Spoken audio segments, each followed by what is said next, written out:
morning and welcome to the German Council on Foreign Relations, the DGAP. It is a pleasure to have you with us for today's morning briefing. My name is Tim Hofmann and I'm an editor at the magazine Internationale Politik, published by the DGAP. If the current political chaos in France had a soundtrack, Queen's Another One Bites the Dust would definitely be part of it. As of this morning, President Macron has appointed a total of 4 prime ministers in under 2 years. To quote Freddie Mercury, and another one gone and another one gone. So today we are asking the obvious questions: what exactly is happening in France?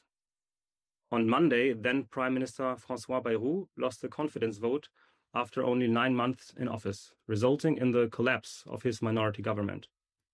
The immediate trigger was a disputed budget calling for more than 40 billion euros in savings to address the national debt crisis.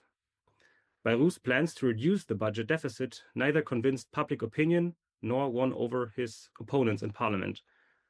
Both Marine Le Pen's far-right party and a left-wing alliance voted him down. Then, in record speed, Macron named a new head of government on Tuesday, Sébastien Lecornu, a close ally of Macron and former Minister of Defense. His challenge is pretty much the same as for his predecessors: to pass a budget in parliament. Meanwhile, protests took the streets nationwide yesterday under the banner of the grassroots movement Bloquons, tout, let's block everything. So clearly there is a lot to unpack today, and I'm very fortunate not to be tackling this alone. It is my pleasure to welcome Jakob Ross. He is a research fellow at the Alfred von Oppenheim Center for the Future of Europe here at DGAP. And Jakob focuses on French foreign and security policy, as well as Franco-German relations. Also with us this morning is Cécile Boutelet, economics correspondent for the French newspaper Le Monde, reporting on German economy, business, and industry for 15 years. So thank you both for joining us. Now, before we begin, a quick note on housekeeping. This event is being recorded as usual and will be uploaded subsequently. We will start with 5 minutes of intro remarks from each of our panelists, followed by an open discussion and Q&A after about 20 minutes. If you would like to ask a question or share a comment, please raise your hand. And when invited to speak, please introduce yourself and keep your question relatively short so we can include as many as possible. Finally, a special thanks to everyone who helped prepare today's morning briefing, especially our colleagues from the events and communications team. With that, let's dive in. Jakob, to you, why has the political system been so unstable over the past 2 years, culminating in the fall of yet another government? Is France simply ungovernable? Yeah. Good morning, Tim. Good morning, Cécile, and thank you for everybody who tuned in this morning. Since I only have 5 minutes now, I would want to not look back too much. Maybe a few words on now former Prime Minister François Bayrou, who took the decision to take a vote of confidence in the National Assembly, as all of you know. This, and to maybe answer your question, Tim, to me is proof of either one of the following 2 hypotheses. Either Bayrou was expecting to be voted out at a later stage in Parliament and wanted to choose the moment, force parliamentarians to state their position towards his austerity plan, and to, prior to what looks like to be a very heated autumn in France, to pass a budget for next year. Or second hypothesis, he was hopeful really to convince either the socialists on the left or the Rassemblement National on the far right to tolerate him a little longer, which to me at least would be further proof of the detachment of France's political class or top politicians really from reality in the country. Anyway, Bayrou is now gone. The French public, I think, can credit him at least for having put the need to cut spending and reform at the center of public attention. He also really kicked off a discussion on generational fairness between the boomers and later generations, on generational debt. But let's have a look on the new Prime Minister, Sébastien Lecornu, to start things off here. As you said, Tim, former defense minister, a close ally to President Macron for years. He would have been prime minister already in December 2024. He was the prime candidate to follow Michel Barnier, but Bayrou at the time forced Macron to nominate him and not Lecornu. Lecornu is young and old at the same time. Let me explain. He's very young of age. He's only 39 years old, but he's old in terms of experience in the Macron government. He's the longest sitting minister or was the longest sitting minister in the former cabinet with 8 years. We could go into more detail later. Just a couple of observations on Lecornu for now. He has a rather technocratic profile. He's commented upon this morning and yesterday as a hard worker, somebody who in France is seen as being a good listener, somebody capable of compromise, which he will need to form a new government and probably a majority in the National Assembly. He has been a very well-respected defense minister, but he has a less stellar record, I would say, in prior positions. He used to be a minister for the overseas territories and failed to calm things down in New Caledonia, for example. But, and that's probably the main reason why Macron now nominated him, he has the president's trust. He knows Macron's family. He's very close to Macron's wife as well. He advised Macron on how to handle the Yellow Vest crisis back in 2019, when Macron kicked off this national debate following the protests of the Yellow Vests. And last point, also very noteworthy, I think, he has repeatedly met and discussed with Marine Le Pen from Rassemblement National. So there's an established contact, and this might turn out to be a problem going forward, especially for the political left. Now, before I hand over to Cécile, just a few quick words on the protests. Yesterday, the Bloquons, tout, Block Everything movement. Some numbers, roughly 200,000 participants across the country. The provisional Minister of the Interior, Bruno Rataillot, mobilized 80,000 policemen and gendarmes to keep things under control. Most protests were peaceful. There were a couple of incidents later at night. Roughly 500 people were arrested yesterday.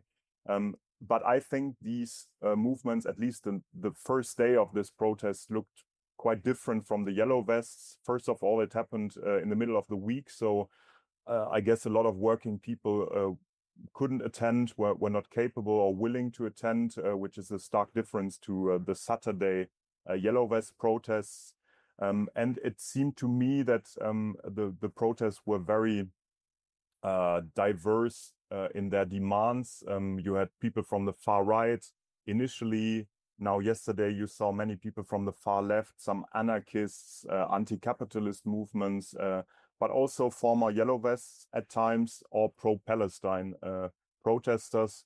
So maybe I stop here, but one of the main tasks for the new Prime Minister, Sébastien Lecornu, apart from voting a budget for 2026 in Parliament, will be to react to what looks like a new protest movement in France.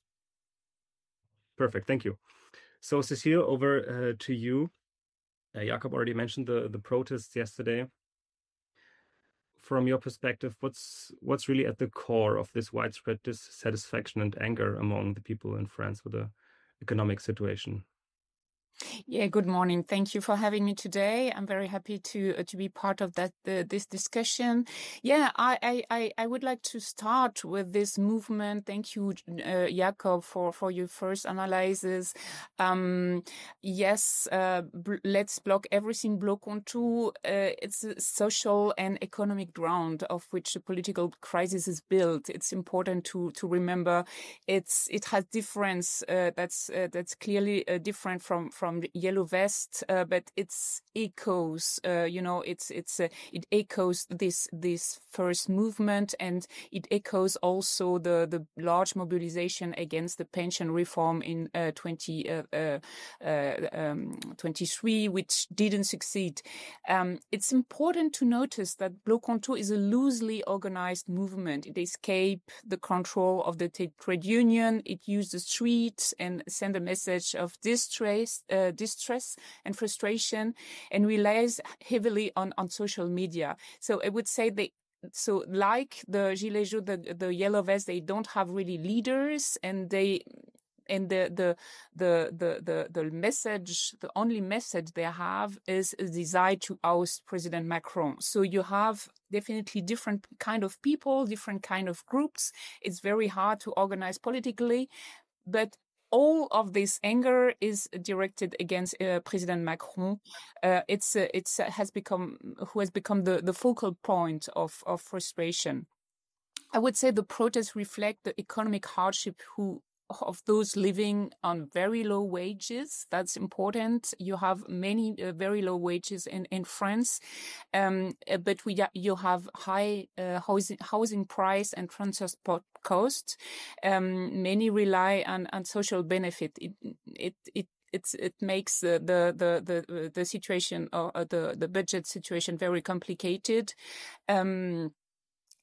The movement is very difficult to negotiate with. Some trade unions were uneasy, not only with this method, but also with the intensity of its anger. So it will be hard to, if it go on with this kind of movement, it will be very hard to lower the crisis and the frustration.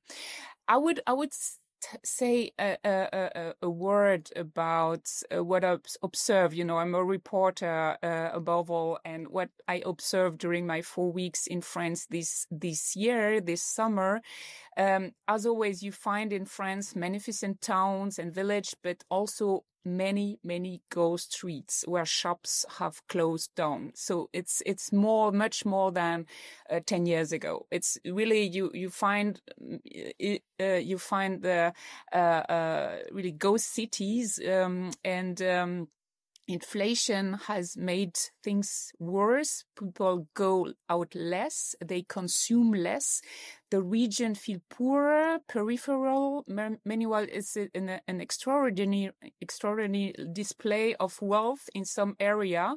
One of the fastest growing sectors in France is luxury. France sells its culture and heritage as a higher price, a possible price. So you have regions like Haute-Savoie and the Alps, Côte d'Azur. In big cities, it has become almost impossible for a normal household to buy or even rent a house. I read some article that in Paris, even young professional earning 3,000 euros netto a month cannot buy a flat if you don't have a heritage. So it's a rupture compared with the parents' generation. So this divide is also evident in the political debate over the budget and the reduction of the deficit. Protesters struggle to understand why they should give up vacation days, while they believe that the wealthy are not contributing sufficiently to the collective efforts. And Emmanuel Macron insists that it does not want to undermine the country attractiveness implicitly for investor. That's the heart of the dilemma. The new prime minister will have to demonstrate an ability to strike compromises between these two phases of France, which is, I would say, strong than ever. Normally, France is a very egalitarian country, at least in the feeling, and now you definitely have this gap between two parts of the population. Thank you, Cécile. Before we come back to the economic situation, I would like to circle back to the crisis of the political system, and also already take up a question from the audience that reached us. Dr. Steffen Schumacher asked, is it always the case that the French Prime Minister has such a close personal relationship to the president? Or is it a sign of further, he calls it clanization of high politics in a democracy, like we also see it in the US under Trump? Maybe to you, Jakob. Well, I mean, I would say that at least from Macron's perspective, it's definitely an advantage that won't surprise you that he will have somebody at Matignon at the head of the new government who he's familiar with, who's been working with for years now, since the prime minister, and we speculated about this for the last couple of days, has many constitutional rights, including in foreign and security policy, that would make it possible for him to really make things difficult for President Macron. It's not entirely clear, just to give you one concrete example, who would represent France in international negotiations, including at the European Union, if it's the president or the prime minister. Historic examples have shown that in times of cohabitation, so if you have a president from one political color and the prime minister from a different one, things can get pretty messy. So from this regard, you can understand Macron's decision to nominate somebody whom he knows, where there's loyalty. But yes, I think you could say that many in France would have liked something different. As Cécile just said, the common denominator for many of these protesters who come from very different parts of the French society and the political spectrum, the common denominator is definitely that they want Macron out of the office. And this will be the prime challenge for Lecornu, since, yes, he is known for being capable of talking, to the political left potentially, but also keeps in touch with Marine Le Pen on the far right. But still, many in France will see him as somebody coming from the inner circle, very close to Macron. Macron made him to a certain degree, which is why I think when he was taking over things from Bayrou yesterday in his first public speech as prime minister, he stated that he wanted to show a deep rupture, a breaking, so to say, with how things have gone these past years. And I actually brought a quote which I found very telling. He said that he wanted to put an end, I quote, to the disconnect between the country's political life and real life, which to me, if he manages to pull this off, would be fantastic for France, because the impression that this rift between the political class and how things are going for majority of the country is very stark. But I mean, I'm rather skeptical that large parts of the French voters base will find him credible in doing so, just because, again, he's felt so close to Macron. And maybe just one last thought, because I remember we discussed this with Cécile a couple of weeks back. I think in Paris it's rather common that people in the highest political echelons are very close to each other, very familiar with each other. It's a small city in that sense. It's a very centralized country. Many, even in the media, have very close relationships to politics, the economic elites. So, I mean, it further strengthens the impression for many living outside of Paris that you have this very clannish society at top. And I remember, I mean, maybe Cécile could comment on this, but I found it very interesting that you said, Cécile, a couple of weeks back that Berlin used to be very different, but increasingly feels the same, that people mix up a lot more. So I think that's one of the main impressions and maybe problems that Lecornu has to deal with going forward, this impression that there's an increasing rift between the country and its political elites. Yeah, thank you. Yeah, if I can add a remark. Yeah, I definitely see the development. I think Macron even strengthened this effect because he is a very he's a very even strengthened the centralization of the country. I remember as I was when I was young, Jacques Chirac spent a lot of time in the on the which we call the territories. It means in the regions with a lot of. He produced a lot, many pictures of him being with cows, being on villages. It was really important. People love him for that, and I think it built the legitimacy of Paris as a centralization. But you see everywhere a big divide between the big city, which is not. Which is not, you cannot live in big city. You can afford big cities anymore. It's not only Paris, it's also Lyon. It's very difficult for students just to dream, to project yourself in other life, in a position of power. And if this is used to be the classical way, so if you want to succeed, you have to go to Paris, and it's possible if you are working good and enough. And I think this promise broke down, and now you have this Macron, and Macron had a big idea of modernizing France, but many people remember this French tech, which is positive for the country.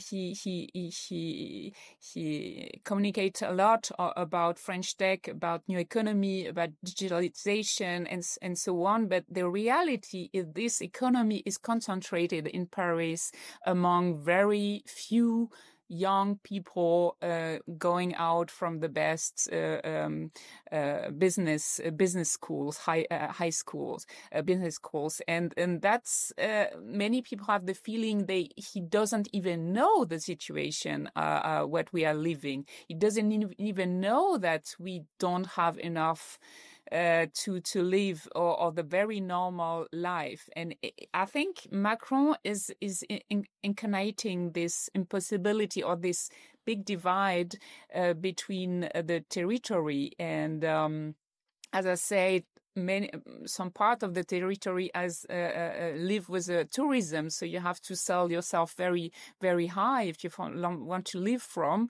and it makes the thing very, very hard for normal people. So I think that's something that image you have to correct. And I don't see Sébastien Lecornu succeeding in doing that in a few months. So he has to build on some allies, on some people, I don't know where, because in the National Assembly you have such a violence in the debate. It's very hard to find allies. So you have to lower the level of violence in the discussion, and that means we have to, it has to change the whole dialogue, and that's a huge task. I don't see it happening in a few months. Huge task, you said. Also, the Bloquons tout movement is targeted against Macron. You said that.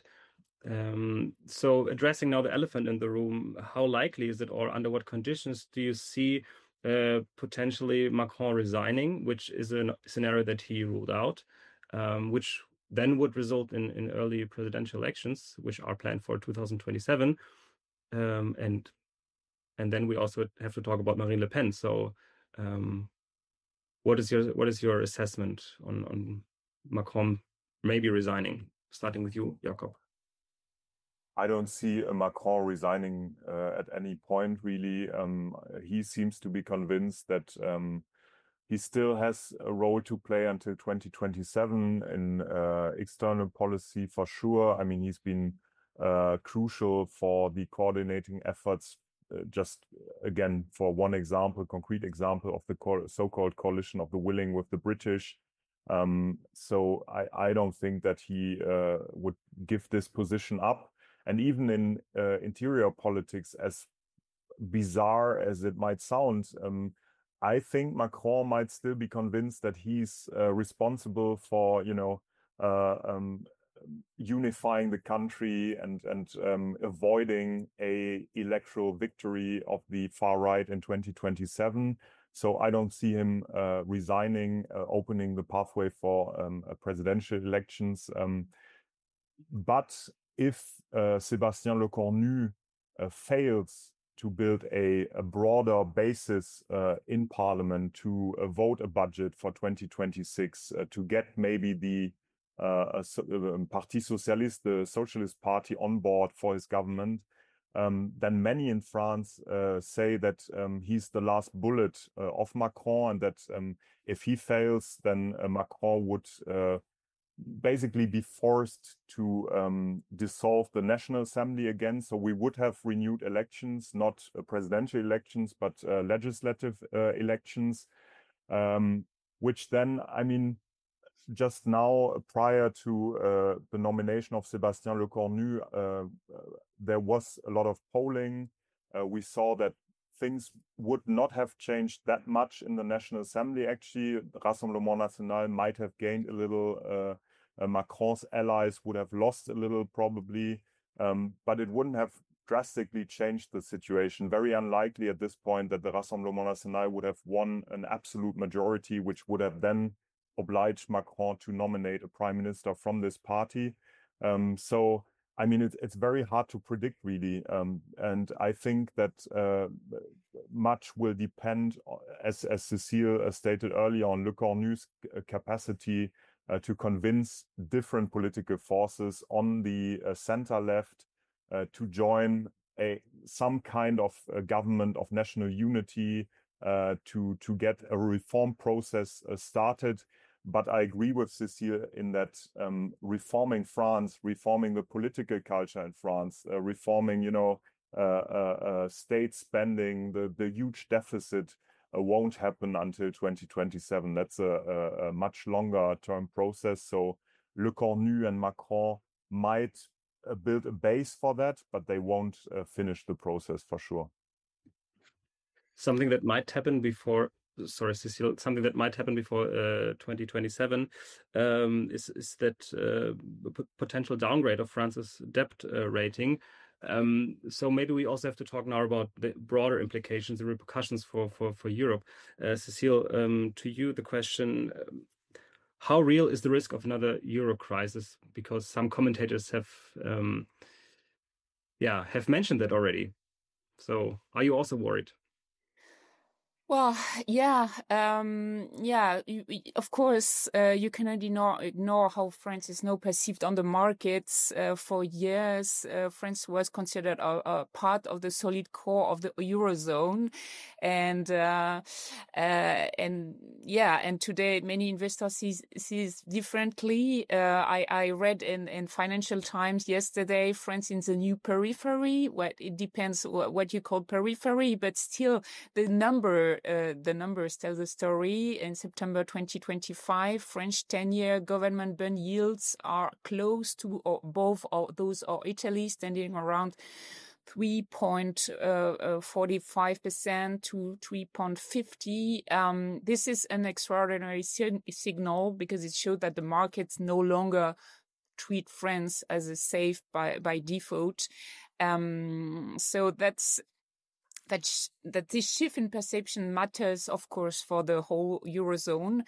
If the second largest economy is priced like peripheral country, it raised doubt about the credibility, of course, of the entire project.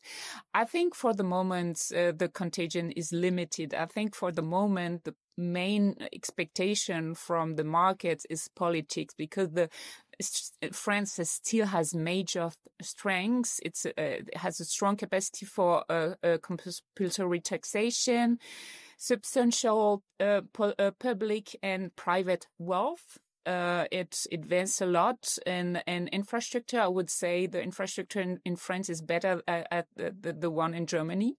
The roads, the railways. It's even Paris. If you Paris has last year the Olympic Games. If you go to Paris, it's very clean, far much cleaner as it used to be.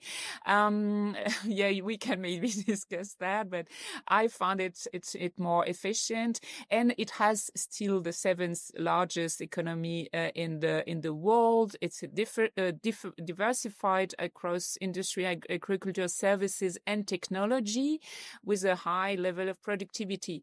So I think France is not on the verge of bankruptcy. But still, it has a big challenge, a political challenge, and that's why all the signals matters. Maybe it's very. I would say just a few words. It's very hard for Macron, because Macron put on the top of politics this supply side policy designed to encourage investment. It has partially worked, and but it has, as I said, it has not benefited the territories. The big companies are in Paris or a very large city, and the initial idea of Macron was to reindustrialize, to make France attractive again, to brand the country, choose France. It has been very strong pictures, and to some extent it's succeeded. And this ambition, I can say here in Germany, I often hear envy of this dynamism of those big Versailles gatherings, of the grand vision of France and Europe. And of course, this ambition matters. I just want to remember a cover, not a cover, but an article in Der Spiegel in September 2023. So just 2 years ago, Frankreich das bessere Deutschland, France the better Germany. So it said Macron is unpopular but successful. Its reforms has created the upswing that Germany is missing. So you see the message matters, the storytelling matters, and I think Macron, it has a priority to keep this storytelling high or believable as long as possible, because he sees that as his legacy. Thank you. Maybe also looking, I mean, we are here at the German Council on Foreign Relations, looking at the implications for Macron's ambitions, the international stage, the European stage. Do you think the current domestic turmoil will somehow affect his role in European politics? Jakob, to you. Well, I mean, and this has already been said a lot since Bayrou fall. We had a very ambitious ministerial council meeting in Toulon, not even 2 weeks back. 20 ministers from France and Germany meeting in southern France, and they decided on a very ambitious agenda, including on investments in digital sovereignty for Europe, in green energy transition for Europe, in defense, interior politics, and so on. And I would argue, maybe that's too pessimistic, but that's how I see things, that this whole agenda is now, suspended to a certain degree, since how could German ministers or members of Merz's cabinet trust the fact that the next counterpart, the one following the ministers they met in Toulon, even though it might be the same. Bruno Retailleau, the French interior minister, might be part of the next government, who knows. But how can they trust that the new ones will follow up on this agenda? And that's a huge problem in itself. I think the fact that French governments have been changing so rapidly over the past years. I always remember a German state secretary who told us in a closed door meeting at the end of last year that she was working with, I think, the third or fourth French counterpart, and every time, you know, you have to travel to Paris, they have to come to Berlin, you have to build a working relationship, and then after 6 months, she or he is gone again, and you start anew. And that's obviously a problem for Franco-German relations, but also for the European Union as a whole. The fact that, you know, many in France are already thinking about the municipal elections in March next year, that will then be a very important signal for the presidential elections following in early 2027. And you get this sense, which is not only limited to France, Germany, but really to Europe as a whole, that we are living from election cycle to election cycle, and that in this nitty-gritty, there's no real vision where Europe, where France and Germany want to be in 10 years, 20 years from now. I mean, just yesterday, Ursula von der Leyen gave her speech on the State of the Union, and it's not great, I think.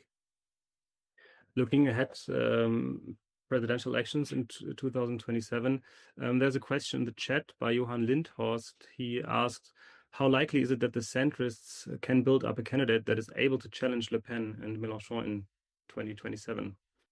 Well, I mean, very rapidly. For 2027, it's very difficult to say right now, since there are so many potential candidates. I mean, Gabriel Attal used to be prime minister, who's now at the head of Macron's movement, let's say, or party. He certainly has ambitions. Edouard Philippe, another former prime minister and former ally of Emmanuel Macron, who built his own party since Horizon, he has ambitions. I mean, in French politics, everybody who has written a book by now or will write a book going forward is definitely in the race for the presidential election. You have people like Dominique Villepin, who was out of politics for what, 15, 20 years, who's now trying to build a platform to run in 2027. So honestly, I mean, there's so many potential candidates. Some people speculated that Bayrou forced this whole thing in the National Assembly to then build something to run in 2027. I think that's not very credible, but it goes to show that nobody really knows who could be in the race in spring 2027.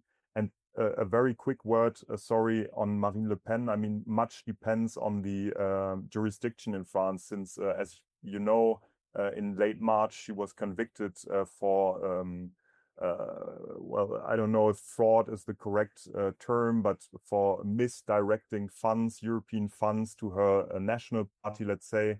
And there's a second stage now, a new decision in courts is expected in June 2026, I expect. So maybe she can run in 2027. For now, she can't. So Jordan Bardella, the Rassemblement National's party president, is the candidate. But again, much too many variables that we can't predict right now to make a very informed judgment on the presidential election in 2027. Jakob, you also mentioned that France is perhaps not being seen as a reliable partner anymore by its European partners, or it's more difficult. In terms of security policy, do you see any change there? I mean, yesterday we saw Russian drones invading Poland and being shot down, and there was no French prime minister, I think, at that time, or maybe he was already announced, but there was a certain vacuum. So do you think, in terms of security policy, there are any implications that stem from the current chaos in France? I mean, I don't want Cécile should have a word still, but on security policy, I think that many people see Sébastien Lecornu as a very credible choice, you know, for prime minister. He will take lots of the responsibilities he had as a defense minister to Matignon, to the head of the government. He will sit or preside over the National Security Council meetings week per week. He will have a lot of access to the same information he had as defense minister. Macron trusted him with a lot of these decisions. Lecornu apparently crafted the French or contributed a major part of the French strategies on the eastern flank with regards to NATO. So he's very credible in that regard. But again, if going forward he fails to build a government that stays in power for more than 6 months, 3 months, whatever, and then another prime minister comes in who will want to challenge Macron, looking to the 2027 presidential election, then France's credibility international will definitely suffer, because the prime minister, if he comes, let's say, in a hypothetical scenario from Rassemblement National, could definitely impact France's contributions to aid to Ukraine. You know, the whole ground troops discussion would definitely take a very different turn in France. So, I mean, for now, Lecornu is very much in the continuity of how Macron sees things, so no disturbance on that front. But again, it might change in the near future. All right, we are down to the last 5 minutes, and I have a final question for both of you, starting with Cécile. What, if you were Lecornu's advisor now, economic advisor, political advisor, what one advice would you offer to him in the current situation? Well, I would definitely keep the word that keep the word that has been made the last months in Franco-German relationship. I think Franco-German relationship remain very important, and I think we are in a very crucial moment. I think French crisis is not just a French problem. It has very French aspects, but it's not only a French problem. It's a sign of challenges that are spreading across Europe. Germany faces the same issues just 10 years later. For too long, Germany enjoyed a super profit from Chinese market, especially in the car industry. But those days are over. The industry is now losing 10,000 jobs per month. So new jobs are mostly in personal services or the public sector. Exactly the French trajectory. Real estate is expensive. Debt is rising. Even in Germany, pension reform is blocked. So I would maybe say there is hope because you can see the agenda of Toulon in a positive way. It has been written despite the political chaos which started 1 year ago. And I observed this summer in Germany that major industrial federation, while still committed to competitiveness, also accept the need for sovereignty, to protection against unfair competition, for defending Europe against China's aggressiveness. I think in spite of everything, Europe must absolutely maintain the vision Macron has started to spread 2017, thought with more discipline and also with greater collective solidarity. Jakob, you said in Der Spiegel, I liked it very much, that Merz could take over from Macron and carry forward this European legacy. And I think it would be interesting to use the crisis in France to evolve in to evolve in this common vision of more sovereignty for Europe, because ground is shifting even in Germany. Thank you so much. And the interview you just mentioned in Der Spiegel just been posted in the chat, so feel free to read it after Jakob's statement. What advice would you give Lecornu? I mean, I would be very impressed if Lecornu manages to bring in socialist ministers from the Parti Socialiste, so the center-left party. That, to me, would be a sign that he's indeed the right guy, that he's capable of building a government built upon a coalition that goes further than the socle commun, as it is called in France right now. So the governing coalition, which includes Macron's traditional partners in the center, but also the center-right party, Les Républicains. if he manages to do that, I think that would be a very positive sign for him and for the country, really.